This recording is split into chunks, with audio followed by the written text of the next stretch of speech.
Hey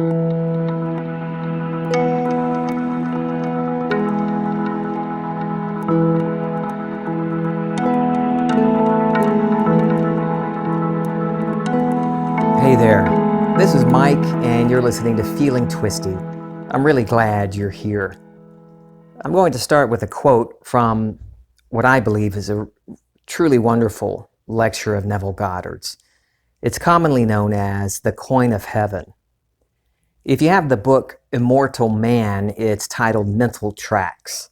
And that book, that's a really good book. It's a compilation of Neville's lectures transcribed by Margaret Ruth Broom from recordings that she personally made at Neville's lectures over the course of the last 10 years of his life when she attended his lectures. Here's the quote. "We have given you a system by which you change it. For those who haven't heard why I say you walk tracks, you're standing forever in the presence of an infinite and eternal energy. And from this energy, all things proceed, but they proceed according to pattern. Energy is moving in a certain pattern, and you determine the pattern that it takes. For you actually lay down these tracks within you that energy flows over by the use of your inner conversations. This energy, I call it now mind, follows the tracks laid down in a man's own inner talking. So, if your inner conversations are not what they should be, I ask you today to start carrying on conversations within yourself from premises of fulfilled ideals. The man you want to be, the woman you want to be, if you failed so far to embody it, now you begin to assume that you are that man, that you are that woman, and inwardly carry on conversations with your friends, those that respect you or those you want to respect you, and carry on these conversations from the premises that they see you or see in you the man and the woman that you want the world to see, just as though you were. And these words, inner words, which are really the breeding ground of future action, will lay down new tracks, and then the energy which is always flowing will flow over these tracks, and the conditions and the circumstances of life will change.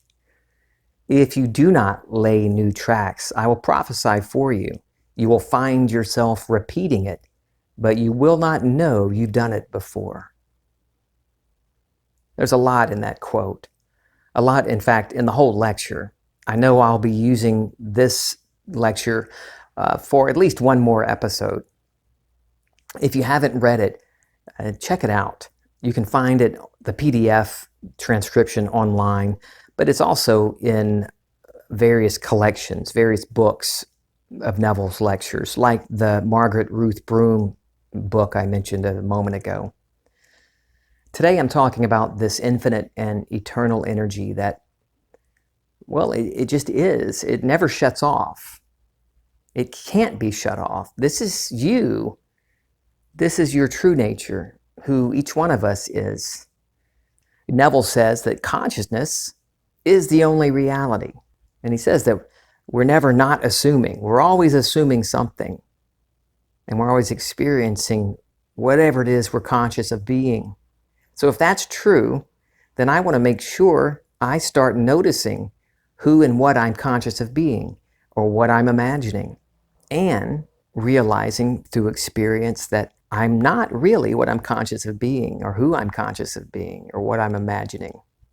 I'm the one back of all of that. I am imagination, awareness, consciousness. What I imagine shapes this energy into patterns that rise to the level of physical experience all the time. It's never not happening. I'm always manifesting.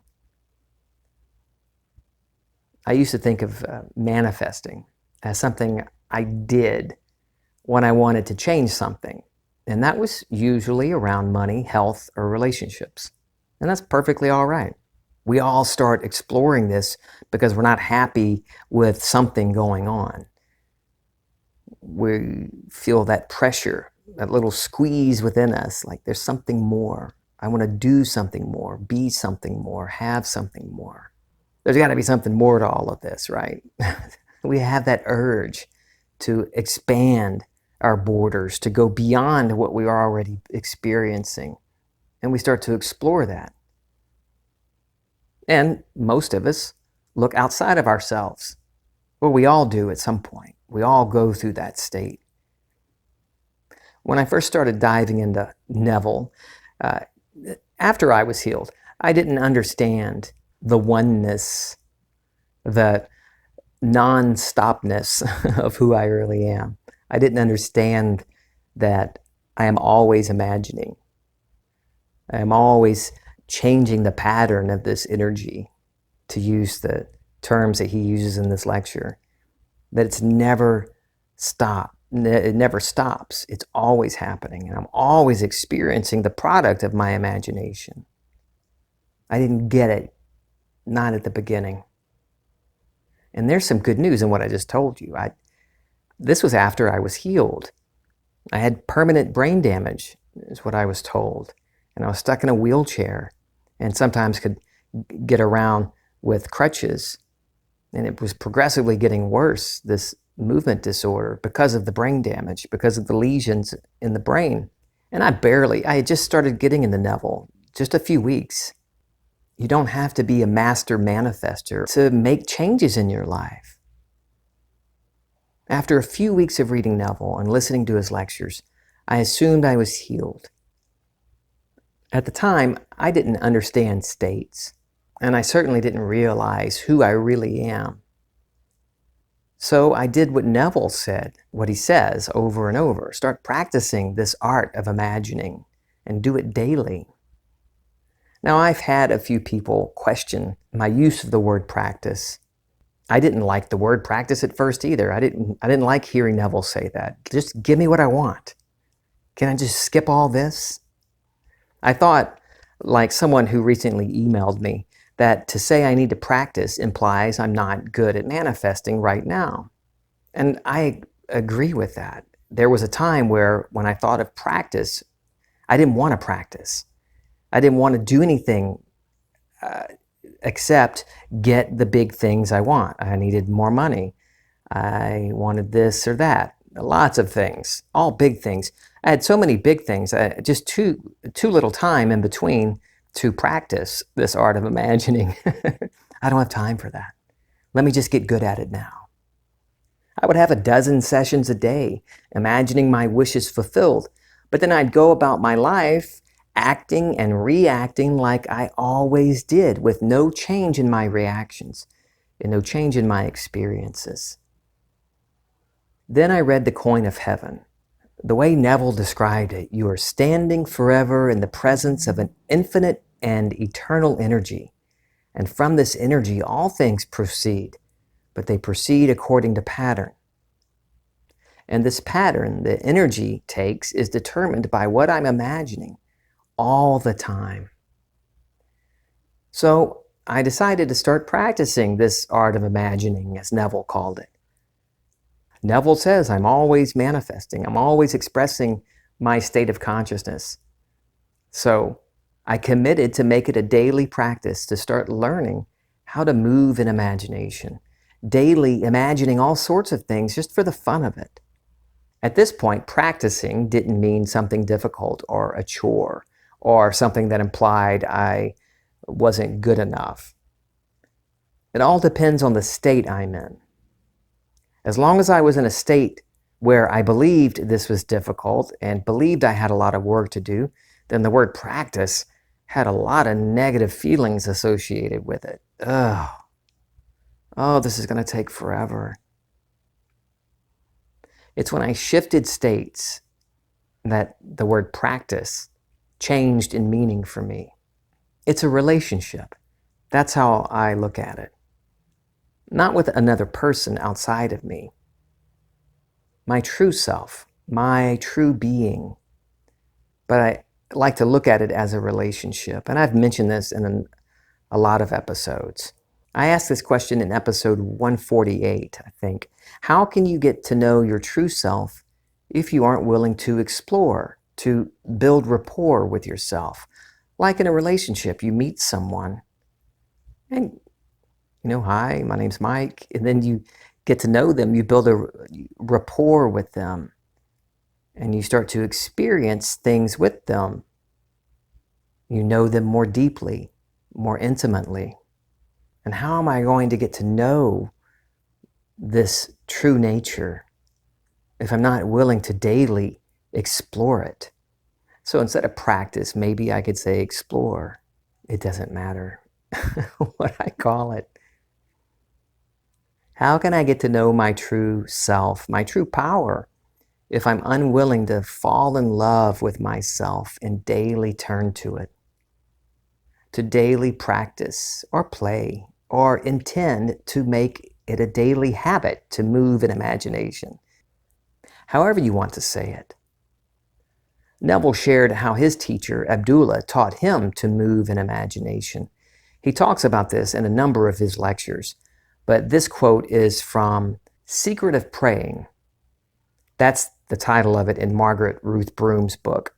You'll see it titled The Secret of Prayer in other collections.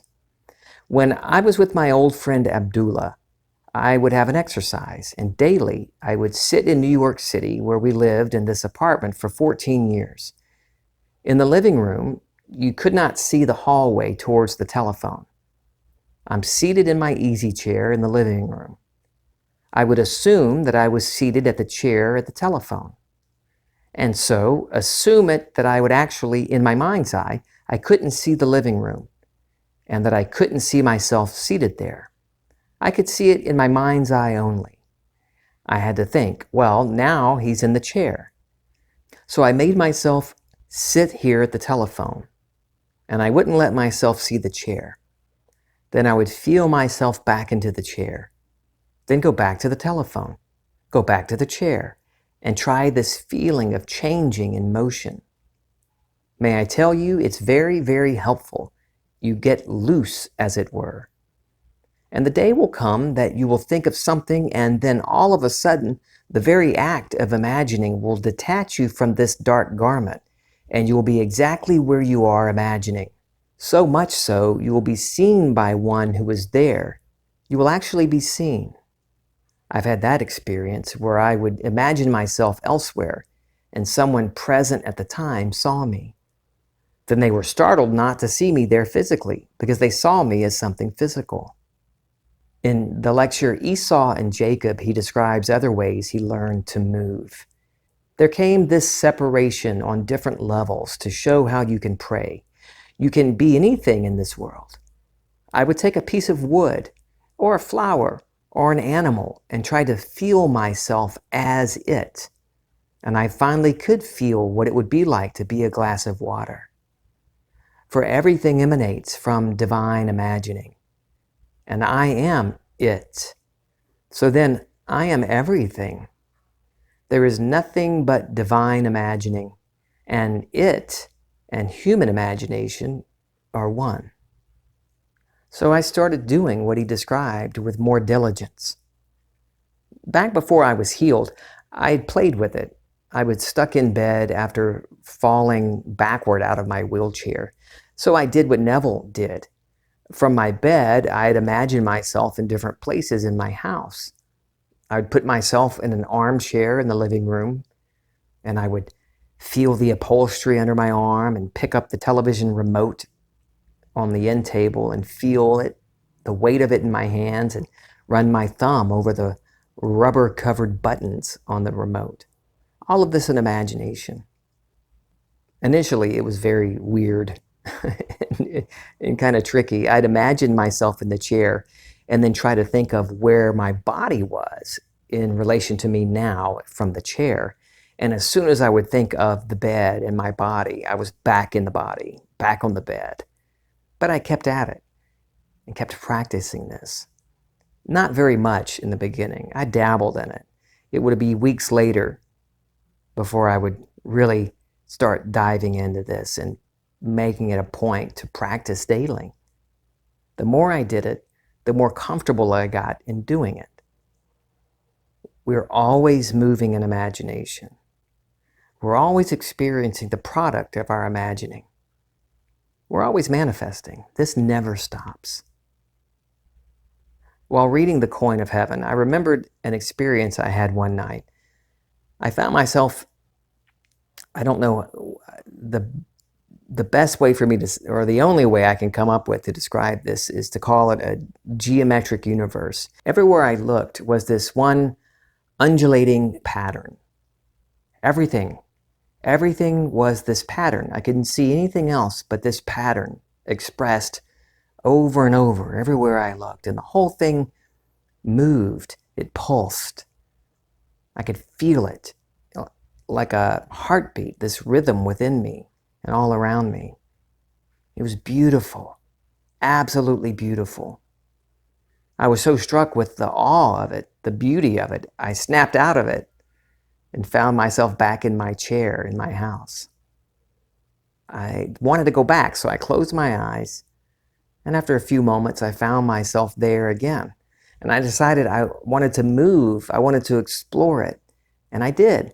Now, at the moment, at this time, I thought that I was actually moving through this.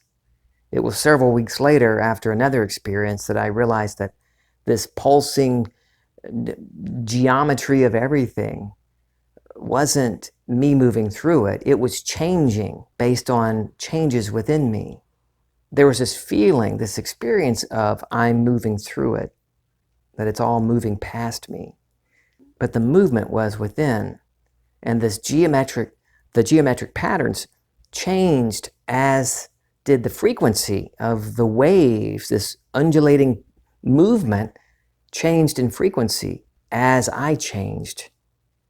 I was experiencing in symbolic form what Neville describes in The Coin of Heaven. And I'm going to read it again because I love it. You're standing forever in the presence of an infinite and eternal energy. And from this energy, all things proceed. But they proceed according to pattern. Energy is moving in a certain pattern, and you determine the pattern that it takes. For you actually lay down these tracks within you. That energy flows over by the use of your inner conversations. There's so much in this lecture that I want to talk about, and I'm going to stop for now. I love you. I'm feeling twisty.